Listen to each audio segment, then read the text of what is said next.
നമസ്കാരം. ദിലീപ് മുഖ്യമന്ത്രിയോട് കരഞ്ഞു പറഞ്ഞു. സത്യത്തിൽ ഈ വിധിയൊക്കെ വരുന്നതിന് മുമ്പ് തന്നെ ദിലീപ് രോഗിയാക്കി പോകും. അത്രയും സ്ട്രെസ്ഫുള്ളാണ്, അത്രയും ടെൻഷനാണ്, അത്രത്തോളം അസ്വസ്ഥനാണ് ദിലീപ് ഇപ്പോൾ. നമുക്കറിയാം, ഈ കേരള മനസാക്ഷിയെ ഞെട്ടിച്ച ഒരു വലിയ സംഭവമായിരുന്നു ഓടുന്ന കാറിൽ വെച്ച് നടി ആക്രമിക്കുന്നത്. 2017 ഫെബ്രുവരിയിലായിരുന്നു കൊടും ക്രൂരമായിട്ടുള്ള ആ അതിക്രമം നടന്നത്. കേസിൽ മുഖ്യപ്രതിയായിട്ടുള്ള പൾസർ സുനി പിന്നാലെ അറസ്റ്റിലാകുന്നു. നടിയെ പീഡിപ്പിക്കുവാൻ കൊട്ടേഷൻ കിട്ടിയതാണ് എന്നായിരുന്നു സുനിയുടെ ആദ്യത്തെ വെളിപ്പെടുത്തൽ. പിന്നാലെ ഗൂഢാലോചന കേസിൽ നടൻ ദിലീപും അറസ്റ്റിലാകും. തൃശൂർ മുതൽ എറണാകുളം വരെ ഏകദേശം 2 മണിക്കൂറോളമാണ് സുനിയും സംഘവും നടിയെ ഉപദ്രവിച്ചത്. ഇപ്പോഴത്തെ കേസിൽ വിധി വരാൻ ഇനി വെറും 3 നാൾ മാത്രം, ഇല്ലെങ്കിൽ 2 നാൾ മാത്രം ബാക്കി നിൽക്കുമ്പോൾ തിങ്കളാഴ്ചയാണ് വിധി വരുന്നത്. അന്ന് രാത്രി നടന്നതിനെ കുറിച്ച് നടി ഭാഗ്യലക്ഷ്മി വെളിപ്പെടുത്തിയ കാര്യങ്ങൾ അത് പങ്കുവെച്ചുകൊണ്ട് ഒരു വീഡിയോ ചർച്ചയാവുകയാണ്. അവർ മീഡിയ വൺ എന്ന് പറയപ്പെടുന്ന ചാനലിൽ നൽകിയ അഭിമുഖത്തിലാണ് ഭാഗ്യലക്ഷ്മി പറഞ്ഞ ആ വാക്കുകൾ. അതിങ്ങനെയായിരുന്നു: ആദ്യം 2 പേർ കാറിൽ കയറി നടിയുടെ കൈ മുറുകെ പിടിച്ചു. എന്താണ് എന്ന് ചോദിച്ചപ്പോൾ ചേച്ചിക്കെതിരെ ഒന്നുമില്ല, ഡ്രൈവർക്കെതിരെയാണ് എന്ന് പറഞ്ഞു. ആദ്യം അവൾ ഭയന്നുവെങ്കിലും അവർ ഇങ്ങനെ പറഞ്ഞതോടെ തണുത്തു. അപ്പോഴേക്കും വണ്ടി നീങ്ങി തുടങ്ങിയിരുന്നു. കുറച്ചു കഴിഞ്ഞപ്പോൾ വാഹനത്തിൽ സുനി കയറി, പൾസർ സുനി. സുനിയെ അവൾക്ക് അറിയാമായിരുന്നു. എങ്ങനെയാണെന്ന് ഇയാളെ പരിചയമെന്ന് ഞാൻ ചോദിച്ചപ്പോൾ പറഞ്ഞത്, ഗോവയിൽ ഏതോ പടത്തിന്റെ ഷൂട്ടിംഗ് സമയത്ത് 1 മാസം ഇയാളായിരുന്നു ആ പ്രൊഡക്ഷന്റെ ഡ്രൈവർ എന്ന്. അന്നൊന്നും ഇങ്ങനെ ഒരു ക്രിമിനലാണ് എന്ന് ഒന്നും തോന്നിയിട്ടില്ല എന്ന് കൂടിയാണ് അന്ന് അവൾ പറഞ്ഞത് എന്ന് ഭാഗ്യലക്ഷ്മി പറഞ്ഞു. പെട്ടെന്ന് പരിചയമുള്ള ഒരാളെ കണ്ടതിന്റെ ഒരു ആശ്വാസം എനിക്കുണ്ടായിരുന്നുവെന്ന് അവൾ പറയുകയും ചെയ്തു. പക്ഷേ അയാൾ പറഞ്ഞു, ഞാൻ നിങ്ങൾക്കെതിരെ കൊട്ടേഷൻ കിട്ടിയിട്ട് വന്നിരിക്കുകയാണ് എന്ന്. നിങ്ങളെ വളരെ മോശമായി ചിത്രീകരിച്ചു കൊടുക്കണമെന്നാണ് പറഞ്ഞിരിക്കുന്നത് എന്ന് പറഞ്ഞത്രേ. എന്നാൽ ആ പൈസ ഞാൻ തരാമെന്നും എന്നെ വെറുതെ വിട്ടുകൂടെ എന്നും ഇവർ ചോദിക്കുന്നു. അവൾ കരയുകയുമൊക്കെ ചെയ്തു. പക്ഷേ 2 മണിക്കൂർ നമ്മുടെ നഗരമധ്യത്തിൽ കൂടി ആ വാഹനം നടിയെയും കൊണ്ട് സഞ്ചരിക്കുന്നു. കൂളിംഗ് പേപ്പർ ഒട്ടിക്കാൻ പാടില്ല എന്ന നിയമം ഉണ്ടായിരുന്ന സമയമായിരുന്നല്ലോ അത്. നഗരത്തിലൂടെ വാഹനത്തിൽ പോകുമ്പോൾ മറ്റു വണ്ടികളിൽ ഉള്ളവരൊന്നും കാണുന്നില്ലേ എന്ന ചോദ്യങ്ങൾ സോഷ്യൽ മീഡിയയിൽ വന്നിരുന്നു.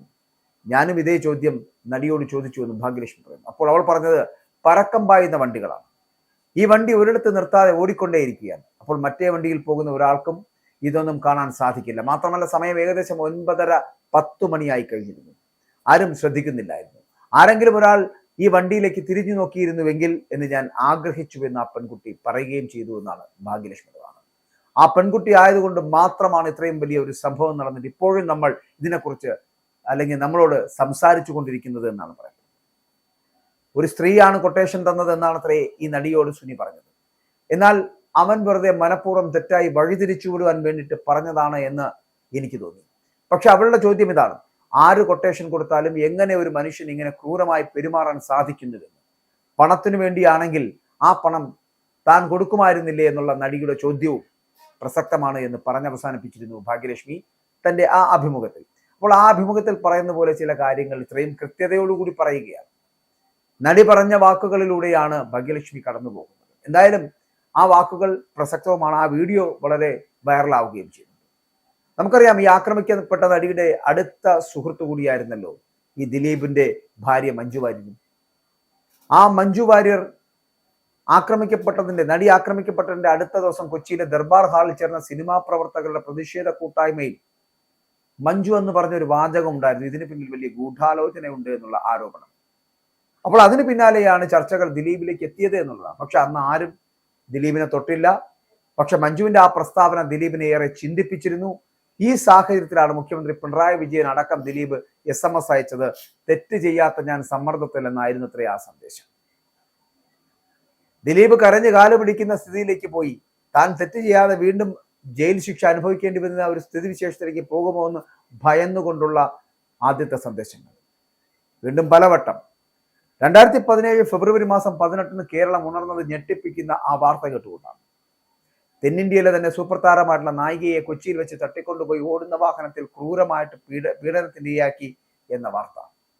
ഏതാനും ദിവസങ്ങൾക്കുള്ളിൽ അക്രമികൾ പിടിയിലായി. ജൂൺ 28 കേസുമായിട്ട് ബന്ധപ്പെട്ട നടൻ ദിലീപിനെയും പോലീസ് ചോദ്യം ചെയ്തപ്പോൾ കേരളം സത്യത്തിൽ അക്ഷരാർത്ഥത്തിൽ ഞെട്ടിപ്പോയി. ജൂലൈ 10 ദിലീപ് അറസ്റ്റ് ചെയ്യപ്പെട്ടു. രാജ്യത്ത് തന്നെ ആദ്യമായിട്ട് കേൾക്കുന്ന കൊട്ടേഷൻ പീഡനം ദിലീപിനെതിരെ ആരോപിക്കപ്പെട്ടു. കേസിലെ 8ാം പ്രതിയായിട്ടുള്ള ദിലീപ് ഗൂഢാലോചന നടത്തി കൊട്ടേഷൻ കൊടുത്ത് നടിയെ ആക്രമിച്ച് ദൃശ്യങ്ങൾ പകർത്തിയെന്നാണ് പ്രോസിക്യൂഷന്റെ വാദം. അപ്പോൾ ഈ വാദത്തിന് ബലം നൽകുന്നതായിരുന്നു പിണറായിക്ക് ദിലീപ് അയച്ച സന്ദേശമെന്ന് പ്രോസിക്യൂഷൻ പറയുന്നു. ഏതായാലും ആ സന്ദേശം ദിലീപ് അയക്കാൻ കാരണം മഞ്ജു വാര്യരുടെ വാക്കുകളാണ്.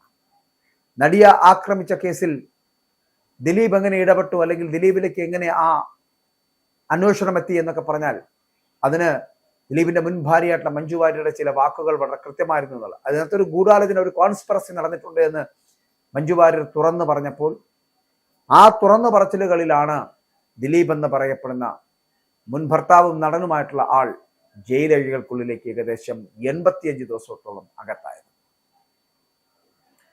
കാലം പിന്നെയും ഒഴി. നടിയെ ആക്രമിച്ച കേസിലെ അന്തിമ വിധി തിങ്കളാഴ്ച വരാനിരിക്കെ വിചാരണ കോടതിയിൽ നടന്ന പ്രോസിക്യൂഷൻ വാദങ്ങൾ പുറത്തു വന്നിട്ടുണ്ട്. കാവ്യ ദിലീപ് ബന്ധം പുറത്തറിയിച്ചതിലുള്ള വൈരാഗ്യമാണ് ആക്രമണത്തിന് പിന്നില് എന്നാണ് പ്രോസിക്യൂഷന്റെ വാദം. താരങ്ങളുടെ ബന്ധത്തെക്കുറിച്ച് ദിലീപിന്റെ ഭാര്യയായിരുന്ന മഞ്ജു വാര്യരെ അറിയിച്ചത് ആക്രമിക്കപ്പെട്ട നടിയാണ് എന്നും ഇതേ തുടർന്നുള്ള വ്യക്തി വൈരാഗ്യമാണ് നടിക്കെതിരെ കൊട്ടേഷൻ കൊടുക്കാൻ ദിലീപിനെ പ്രേരിപ്പിച്ചത് എന്നുമാണ് പ്രോസിക്യൂഷൻ വാദിച്ചത്. ദിലീപിന്റെ ഫോണിൽ പല ഫോൺ നമ്പറുകളിലായിട്ടാണ് കാവ്യയുടെ പേര് തന്നെ സേവ് ചെയ്ത് വെച്ചിരുന്നത് പറഞ്ഞു. രാമൻ, ആർ.യു.കെ അണ്ണൻ, മീൻ, വ്യാസൻ എന്നീ പേരുകളിലാണ് നമ്പർ സേവ് ചെയ്ത് വെച്ചിരുന്നത്. ഡ്രൈവർ അപ്പുണ്ണിയുടെ ഫോണിലാണെങ്കിൽ ദിൽക്ക എന്ന പേരിലാണ് കാവ്യയുടെ നമ്പർ സേവ് ചെയ്തിരുന്നത്. കാവ്യമായിട്ടുള്ള ബന്ധം മഞ്ജു വാര്യരിൽ നിന്ന് മറച്ചു പിടിക്കാൻ വേണ്ടിയിട്ടുള്ള ഒരു ശ്രമം ഇത്തരത്തിൽ കള്ളപ്പേരുകൾ ഉപയോഗിച്ചു എന്നാണ് പ്രോസിക്യൂഷൻ വാദിക്കുന്നത് പോലും. 2012 തന്നെ താരങ്ങളുടെ ബന്ധത്തെക്കുറിച്ച് മഞ്ജു വാര്യർ തിരിച്ചറിഞ്ഞെന്നും ഇതേ പ്രോസിക്യൂഷൻ വാദത്തിൽ പറയുന്നതായിട്ടാണ് നമുക്ക് മനസ്സിലാക്കാൻ കഴിയുന്നത്. ഇപ്പോൾ 8 വർഷങ്ങൾക്ക് ശേഷമാണ് കേസിൽ വിധി വരുന്നത്. 2018 മാർച്ചിലാണ് വിചാരണ നടപടികൾ ആരംഭിച്ചത്. പൾസർ സുനി ഉൾപ്പെടെ 9 പ്രതികളാണ് കേസിൽ ഉണ്ടായിരുന്നത്. 2024 ഡിസംബർ 11 കേസിൽ അന്തിമ വാദം തുടങ്ങിയത്. നടിയെ തട്ടിക്കൊണ്ടുപോയി ആക്രമിക്കാൻ കൊട്ടേഷൻ നൽകി എന്നത് ആരോപിക്കപ്പെടുന്ന നടൻ ദിലീപ് കേസിലെ 8ാം പ്രതിയാണ്. ആക്രമിക്കപ്പെട്ട നടിയോട് ദിലീപിന് മുൻവൈരാഗ്യം ഉണ്ടായിരുന്നുവെന്നും ഇതേ തുടർന്നാണ് കൃത്യം ആസൂത്രണം ചെയ്ത് നടപ്പാക്കിയത് എന്നുമാണ് അന്വേഷണ സംഘത്തിന്റെ കണ്ടെത്തൽ. 2017 നവംബറിലാണ് കേസിൽ കുറ്റപത്രം സമർപ്പിക്കപ്പെട്ടത്. കേസിൽ സാക്ഷി വിസ്താരം പൂർത്തിയാക്കുവാൻ ഏകദേശം 4.5 വർഷം എടുത്തിരിക്കുന്നു. വരും ദിനങ്ങൾ, വരും മണിക്കൂറുകൾ എന്ന് പറയപ്പെടുന്നത് ദിലീപിന് നിർണായകമാണ് എന്ന് പറയാതിരിക്കാൻ കഴിയില്ലല്ലോ. കാരണം ദിലീപ് ഗൂഢാലോചന നടത്തിയതിന് കൃത്യമായിട്ടുള്ള തെളിവുകൾ ഉണ്ട് എന്നുണ്ടെങ്കിൽ ഉറപ്പാണ് ശിക്ഷ എന്നുള്ള കാര്യത്തിൽ സംശയമില്ല. ആ ശിക്ഷ ലഭിക്കുമോ എന്നുള്ള ആധിയിലാണ് രോഗാതുരനാകുന്ന അവസ്ഥയിലേക്ക് ദിലീപ് പോകുന്നത്. ആശുപത്രിവാസമായിരിക്കും അദ്ദേഹത്തിന് വിധിക്കുക എന്ന് പറയാതിരിക്കാൻ കഴിയില്ല. വരുന്ന ദിവസങ്ങളിൽ, വരുന്ന മണിക്കൂറുകൾ സ്ട്രെസ്ഫുൾ ആവുകയാണ്. ഈ പറയുന്ന പോലെ ഈ അദ്ദേഹത്തിന് രക്താതി സമ്മർദ്ദം അടക്കം ഉണ്ടാകുന്ന ഒരു സാഹചര്യത്തിലേക്ക് പോകുന്നു. അങ്ങനെ വന്നാൽ ദിലീപ് ചിലപ്പോൾ ഈ പറയുന്ന പോലെ ഹോസ്പിറ്റലൈസ്ഡ് ആവേണ്ടി വരും. ഈ ദിലീപിനേൽക്കുന്ന ഈ വിധി എന്ന് പറയപ്പെടുന്ന അദ്ദേഹത്തിന്റെ ജീവിതത്തിൽ ഉണ്ടാകാൻ പോകുന്ന വളരെ നിർണായകമായിട്ടുള്ള ഒരു ദിവസമായിരിക്കും തിങ്കളാഴ്ച എന്ന് പറയുന്നത്. എന്ത് ശിക്ഷയാണോ ലഭിക്കുന്നത്, അല്ലെങ്കിൽ ശിക്ഷ ലഭിക്കുകയാണെങ്കിൽ ഇനി എന്തായിരിക്കും മുന്നോട്ട് പോകേണ്ടി വരിക. ശിക്ഷ ലഭിക്കുന്നില്ലെങ്കിൽ ആശ്വാസമാകുമെന്നുള്ള കാര്യത്തിലും സംശയമില്ല. പക്ഷേ ശിക്ഷ ലഭിക്കാതെ എന്നാൽ വീണ്ടും മേൽക്കോടതികളിലേക്ക് പരാതികളുമായിട്ട് ഈ പറയുന്ന ആക്രമിക്കപ്പെട്ട നടിയും അവരോടൊപ്പമുള്ളവരും പോകും. അത് പിന്നെയും ഈ പറയുന്ന പോലെ നിയമ വഴികളിലൂടെ സഞ്ചാരമായിരിക്കും. പക്ഷേ ഈ പ്രാവശ്യം ഇദ്ദേഹത്തെ ശിക്ഷിച്ചു കഴിഞ്ഞാൽ, ശിക്ഷ ലഭിക്കുകയാണെങ്കിൽ ശിക്ഷയെക്കുറിച്ച് അറിയുന്നതിനും വീണ്ടും പുതിയ ഹർജികൾ നൽകുന്നതിനും ദിലീപിന്റെ സംഘവും മുന്നോട്ട് പോകും എന്നുള്ള കാര്യത്തിൽ സംശയമില്ല. പക്ഷേ ശിക്ഷ ലഭിച്ചു കഴിഞ്ഞാൽ കഴിഞ്ഞു ദിലീപിന്റെ ഇതുവരെയുള്ള സിനിമാ ജീവിതവും ആർഭാടവും ഇത്രയും നാൾ കൊട്ടിഘോഷിക്കപ്പെട്ട അദ്ദേഹത്തിന്റെ ജനപ്രിയ നായകൻ എന്ന പദവിയും. നഷ്ടപ്പെടാൻ പോകുന്നത് സ്വന്തം ജീവിതമാണ് എന്ന് തിരിച്ചറിയുന്ന സമയത്താണ് മുഖ്യമന്ത്രിയോട് പോലും കരഞ്ഞു പറഞ്ഞ് ദിലീപിന് നീതി ലഭിക്കുന്നില്ല എന്നുണ്ടെങ്കിൽ, അല്ലെങ്കിൽ അദ്ദേഹം വിചാരിച്ചതുപോലെ നീതി ലഭിക്കുന്നില്ല എന്നുണ്ടെങ്കിൽ വിധിക്ക് മുൻപ് രോഗിയാകുമെന്നുള്ള കാര്യത്തിൽ സംശയമില്ല ദിലീപ്. പക്ഷേ ഇനിയെങ്കിലുമുള്ള കാലഘട്ടങ്ങളിൽ ഞാൻ ആദ്യം സൂചിപ്പിച്ചതുപോലെ ഏതെങ്കിലും തരത്തിലൊരു ശിക്ഷയിലേക്കാണ് ദിലീപ് പോകുന്നതെങ്കിൽ ദിലീപ് എന്ന് പറയപ്പെടുന്ന നടനും ജനപ്രിയ നേതാവും ജനപ്രിയ താരവുമൊക്കെ ഇവിടെ അവസാനിക്കുമെന്നുള്ള കാര്യത്തിൽ സംശയമില്ല. മാത്രമല്ല അദ്ദേഹത്തിന്റെ ഇതുവരെ ഉണ്ടായിരുന്ന ജീവിതം, സാമൂഹ്യ ജീവിതം എന്ന് പറയപ്പെടുന്നതും ഒരു ചോദ്യചിഹ്നമാകുമെന്നുള്ള കാര്യത്തിൽ തർക്കമില്ല. ഇസ്രായേലിന്റെ 5 സൈനിക താവളങ്ങളിൽ കനത്ത നാശനഷ്ടം. മോദി വെളിപ്പെടുത്തുന്ന ഇന്ത്യയുടെ വികസനത്തിന്റെ മയക്കുമരുന്ന് വിൽപ്പനയ്ക്കെതിരെ ശക്തമായ നടപടിയെടുത്ത് ഷാർജ പോലീസ്. അമേരിക്കയിലെ സാധാരണ മനുഷ്യരോട് കൂടിയാണ് കോൺഗ്രസിനുള്ളിൽ പങ്കുവയ്ക്കാൻ ഓപ്പറേഷൻ സിന്ദൂറിൽ ഉപയോഗിച്ച